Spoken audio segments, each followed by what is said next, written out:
Estamos en lo bueno de la clase. A ver, estamos aquí entonces.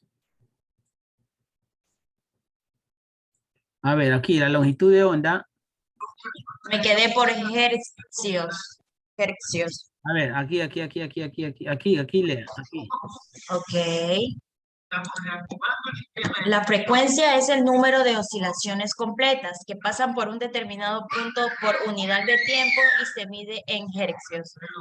Como el valor de C es fijo, las señales de baja frecuencia tienen una longitud de onda muy larga, mientras que en las señales de frecuencia alta la longitud de onda será corta. Correcto. Entonces, la frecuencia es el número de oscilaciones, o en este caso, vibraciones completas dentro de un segundo. Dentro de un segundo. O sea, cantidad de vibraciones por tiempo, ¿ya? Que pasan por un determinado punto por unidad de tiempo y se mide en hercios, Hz. Correcto. Como el valor de C, o sea, la velocidad de la luz, es fijo, las señales de baja frecuencia tienen una longitud de onda muy larga, mientras que las señales de alta frecuencia, la longitud de onda será muy corta. Ya lo vamos a ver eso, no se confundan. Ya vamos a verlo.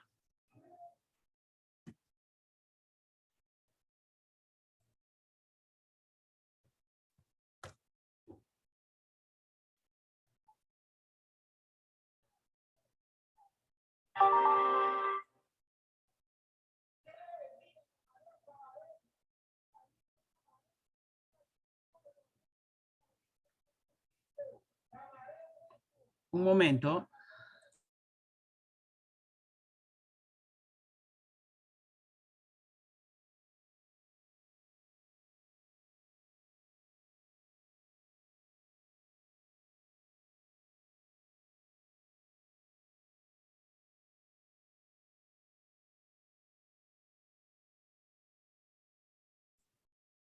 A ver, seguimos.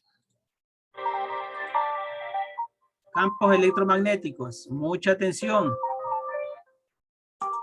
La energía eléctrica es todo un universo. Nos acompaña en nuestras actividades diarias, en todo lo que hacemos, en casa, en el trabajo, cuando salimos a divertirnos. Hay mucho que conocemos sobre ella, pero también mucho por descubrir y aprender. Por eso quiero contarte un poco sobre algo de lo que muy probablemente has escuchado hablar, pero que es necesario que conozcas y entiendas mejor. Los campos electromagnéticos. Pues bien, comencemos por definir la palabra electromagnetismo. En ella encontramos dos términos que se refieren a dos tipos de campos. Los campos eléctricos, que son aquellos que se originan cuando existen diferencias de tensión eléctrica. Y los campos magnéticos, que se originan en las corrientes eléctricas que pasan a través de los cables. Entonces, los campos electromagnéticos son la combinación de ambos. Tal vez te preguntas si se pueden ver, oler, sentir. ¿Cómo sabemos que están ahí? La verdad es que los campos electromagnéticos están en todas partes. Un ejemplo de ello es la luz. En este momento estoy rodeado por ondas electromagnéticas que también están presentes en la naturaleza, como por ejemplo el campo magnético de la Tierra o la misma luz del Sol. En nuestra vida diaria se han aprovechado las cualidades de los campos electromagnéticos y han surgido diversos usos, como hablar por celular, escuchar radio, usar la licuadora, utilizar el secador de cabello o ver la televisión. Pero bueno, ahora que sabemos que los campos electromagnéticos son compañeros invisibles de nuestro día a día, hablemos de los campos electromagnéticos generados por el transporte de energía eléctrica desde su fuente de generación hasta nuestros hogares. ¿Han visto estas torres? ¿Y los cables fijados a ellas? Muy bien. Por ahí va la energía eléctrica que finalmente llega a hogares, colegios, negocios, hospitales y a todos los lugares donde sea necesario. Como les contaba, al ser cargas eléctricas que se están moviendo constantemente, están generando campos electromagnéticos de baja frecuencia que no producen efectos nocivos para la salud de los seres vivos, como indica el Reglamento Técnico de Instalaciones Eléctrica RED-10. Estos criterios se basan en los estudios realizados por la Institución Internacional para la Protección de la Población y el Medio Ambiente frente a las radiaciones no ionizantes, ICNIRP, y reconocidos por la Organización Mundial de la Salud, OMS, donde se ha concluido que las líneas de transmisión de energía eléctrica generan radiaciones no ionizantes, las cuales no son capaces de modificar la materia. Por eso, ni las sentimos. Mientras que las radiaciones ionizantes sí son capaces de afectar la materia y, por tanto, pueden traer consecuencias negativas a la salud si la exposición es demasiado alta o por un largo periodo de tiempo. Además, con el fin de proteger aún más a las personas y al medio circundante, existe un área alrededor de las líneas y torres de transmisión de energía eléctrica llamada zona de servidumbre. Dentro de esta zona y al borde de la misma, los campos electromagnéticos se mantienen dentro de los límites permitidos por el RETIER, para que nuestros técnicos y personal autorizado puedan trabajar de manera segura. Fuera de la zona de servidumbre, las radiaciones son mucho más bajas, y al igual que dentro de la franja de servidumbre, estos no tienen efectos nocivos sobre los seres vivos. Y ya que hablamos de sus efectos, ¿qué tal si hablamos de algunos mitos? ¿Los campos electromagnéticos afectan los cultivos, los animales y secan las plantas? No hay evidencia de ello. ¿Las líneas de transmisión atraen mayor cantidad de rayos? No. Los rayos se generan en ciertos sitios, en función de las nubes y los vientos, no por líneas de electricidad. Además, las líneas de transmisión poseen cables de guarda, los cuales actúan como pararrayos y evitan el impacto sobre estructuras o elementos más bajos, e inclusive brindan protección a las personas o animales que pudiesen estar debajo o cerca de las líneas durante una tormenta eléctrica. ¿Los campos electromagnéticos generan enfermedades como el cáncer y el mal de Parkinson? No. Como se indica en el artículo 14 del RETIER, se ha demostrado que los campos electromagnéticos de bajas frecuencias no producen efectos nocivos en la salud. Por ende, no están relacionados con la formación de ningún tipo de enfermedad. En conclusión, los campos electromagnéticos generados por líneas de alta tensión no producen efectos nocivos en los seres vivos. Sin embargo, es necesario que todos conozcamos y respetemos las indicaciones respecto a la zona de servidumbre que entrega la empresa como responsable del transporte de energía. Hacemos todo lo posible para que esto siga siendo así, para que la energía sea transportada de forma segura, cumpliendo todos los estándares de seguridad y calidad, nacionales e internacionales, cuidando todo a su alrededor y llevando progreso a las comunidades. Es nuestro deber, nuestro compromiso, y te agradecemos por ser parte de él. Correcto, entonces, bien explicadito el electromagnetismo. Entonces, aquí tenemos, ¿no?, una bobina cargada eléctricamente y por lo cual genera un campo electromagnético, ¿cierto? ¿Ya? Depende de dónde esté el polo positivo o el polo negativo. Como este es un cuerpo circular, el polo positivo va a estar encima y el polo positivo abajo. Entonces, ¿cuál es el sentido de giro de las ondas electromagnéticas? Siempre de mayor a menor, ¿no? Así como en la electricidad. ¿Se acuerdan? En la electricidad los electrones fluían del polo positivo al polo negativo, aquí también, ¿no? Aquí también, o sea, el campo electromagnético de nuestro planeta, entonces las ondas viajan sentido norte-sur, ¿no? Norte-sur, o sea, del polo norte hacia el polo sur. Correcto. ¿Quién estaba leyendo? Andrea, ¿no? Nos vamos con Cintia, ya puede leer, ya tiene voz para leer. Hola. Hola, ingeniero. ¿Me puede ayudar con la lectura? Sí, a ver. Aquí. La diferencia entre unos campos y otros está en la frecuencia. Cuanto más elevada es su frecuencia, mayor es la cantidad de energía que transporta la onda. El espectro electromagnético abarca una gama muy amplia de frecuencias de las más de 15 órdenes de magnitud. La radiación electromagnética se puede clasificar en dos grandes grupos, según la energía que transporte y por sus efectos en los tejidos. Radiación ionizante, capaz de romper los enlaces entre las moléculas, se encuentran en la zona del espectro con frecuencias más altas, son radiaciones altamente energéticas y producen efectos nocivos sobre los tejidos. La radiación no ionizante comprende la porción del espectro electromagnético cuya energía no es capaz de romper las uniones atómicas, incluso a intensidades altas. Abarcan el espectro de frecuencia que se extiende entre los campos estáticos o no variables con el tiempo, o onzas hasta frecuencia de 300 Gigahertz. Gigahertz. gigahertz. Listo. ¿Ya? Quiere decir 300 multiplicado por 1000 millones hertz, ¿no? Y aquí 3 por 10 a la 11. Hertz también. Hertz, correcto. ¿Ya? Entonces, ¿cuáles son las radiaciones ionizantes?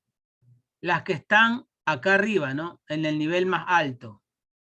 Correcto, las que pueden causar daño al cuerpo humano, o sea, rayos gamma, rayos X, radiación ultravioleta, ¿ya? Microondas en un bajo nivel. Aquí tenemos zona Wi-Fi, ¿ya? Y hasta ahí, ¿no? A partir del color amarillo para adelante pueden ser radiaciones ionizantes. Las más intensas, como ustedes, están en el orden de 300 gigahertz. Acá habla de heptahertz, o sea, 30 multiplicado por 12 ceros. Heptahertz. Correcto. Pero las radiaciones no ionizantes, las que no nos hacen daño, ya las que son de frecuencia más larga, son las, por ejemplo, las causadas por el campo electromagnético de los cables activos eléctricamente, ya, televisor, monitor de computadora, radio, televisión y cosas así. Listo, entonces vean. Ya sabemos identificar cuáles son o cuál es el origen de las radiaciones ionizantes y no ionizantes y cuáles son sus medidas, ¿no? Sus medidas aquí. Correcto, que se mide en hertz. Sigamos, Cintia. Ejemplos de radiaciones ionizantes son los rayos X y la radiación gamma, que emiten los materiales radioactivos. Estas radiaciones pueden ser nocivas para los tejidos. De acuerdo con la intensidad de la radiación, se establecen dosis de tolerancia y dosis de seguridad. Dentro de la zona del espectro de radiación no ionizante se encuentra la luz visible entre la parte más alta del espectro de las radiaciones. Sigo bajando. De las radiaciones, ya. No ionizante, la radiación infrarroja entre la luz visible y las microondas y las radiaciones de frecuencia más baja. Correcto. Entre 0 y 300 gigahertz. O sea, hasta aquí, ¿no? Hasta aquí, 300 gigahertz. Hasta aquí más o menos. Hasta aquí resultan no ionizantes. Hasta aquí. ¿Ya? Y esta es la distancia que logran viajar, ¿no? Por ejemplo, una onda de radio puede viajar más o menos unos 4000 kilómetros, ¿ya? 4000 kilómetros. Ya después de eso hay que poner repetidora, ¿cierto? Una señal de radio puede, en amplitud modulada, en AM, puede viajar hasta 4000 kilómetros más o menos, ¿ya? Por ejemplo, la señal de Wi-Fi viaja a menos distancia. Correcto. Aquí tenemos el espectro, pero ya vertical, ¿no? Vertical por colores, vean. Del más dañino, gamma, X, ultravioleta, la luz visible, luz blanca quiere decir infrarrojo, radiofrecuencia, frecuencia intermedia, frecuencia extremadamente baja y estática. La estática también es dañina. Ojo con esto. Ni mucho, ni poco es bueno. ¿Ya? Esas son las ondas de ultra baja frecuencia. Ultra baja frecuencia, que también resultan ser dañinas. Aquí tenemos ustedes como buenos prevencionistas, van a conocer los equipos de medición de estos campos electromagnéticos.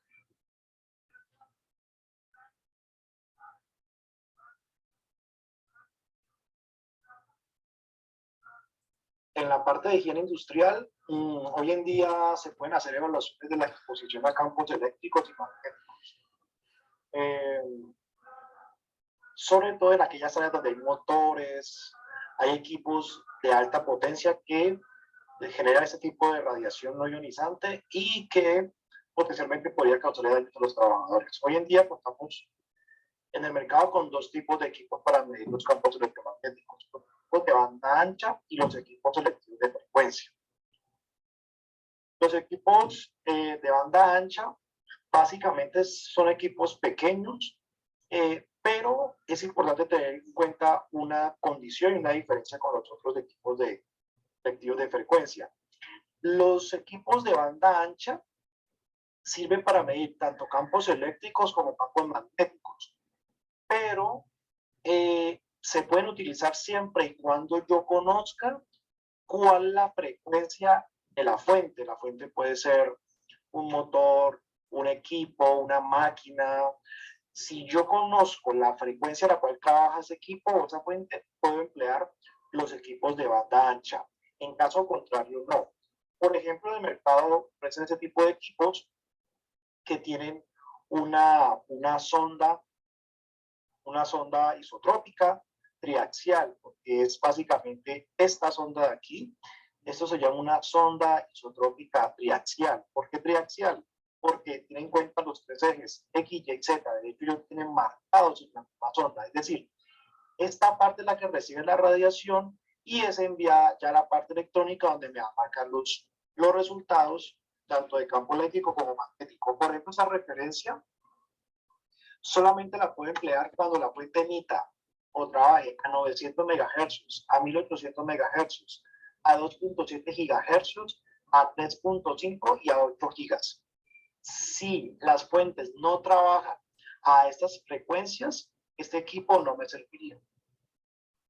Ahora bien, si yo desconozco la frecuencia a la cual trabaja un equipo, pues tengo que utilizar otros instrumentos más costosos, que son los equipos selectivos de frecuencia, los cuales son más costosos, pero tienen la ventaja de que me van a medir en un rango amplio de frecuencias.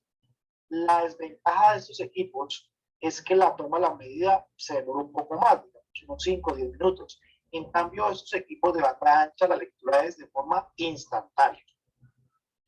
Volviendo al tema de los equipos selectivos, pues básicamente no necesito conocer la frecuencia de la fuente y me ubico a cierta distancia según los protocolos que existen a nivel internacional y comienzo con las medidas.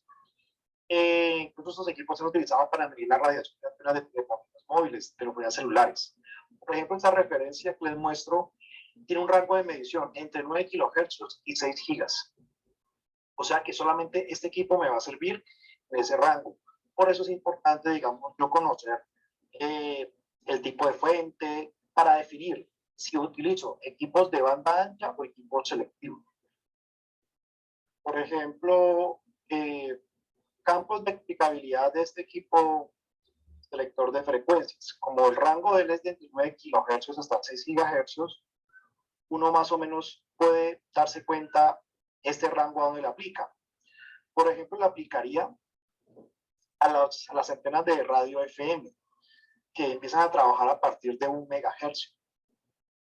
También podría servir para medir antenas de telefonía celular. ¿Por qué? Porque ellas trabajan en el rango de alrededor de 1 GHz.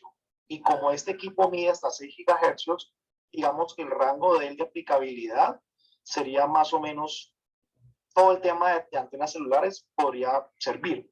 Pero, por ejemplo, no sirve para medir microondas, no sirve para medir rayos X, radiaciones ionizantes, elementos radioactivos. Posiblemente no me sirva para medir líneas de alta tensión. Para eso necesitaría otro equipo con una sonda diferente. Ok. Entonces ahí está la explicación de los instrumentos y las unidades de medidas de campos electromagnéticos. Aquí tenemos la información, hay bastante información acerca de lo que pueden causar, ¿no? A largo plazo, 10 y 28, 10 y 50, todavía tenemos 20. Vamos a ver los efectos. Efectos del electromagnetismo. Ya me dolió la espalda. 35, 39.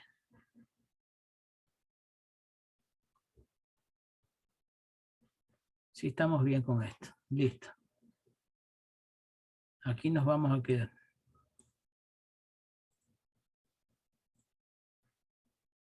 Ya hasta se fueron, ¿cierto? Ya se fueron a almorzar. Yo recién estoy desayunando. Aquí estamos. Aquí estamos, ingeniero. Aquí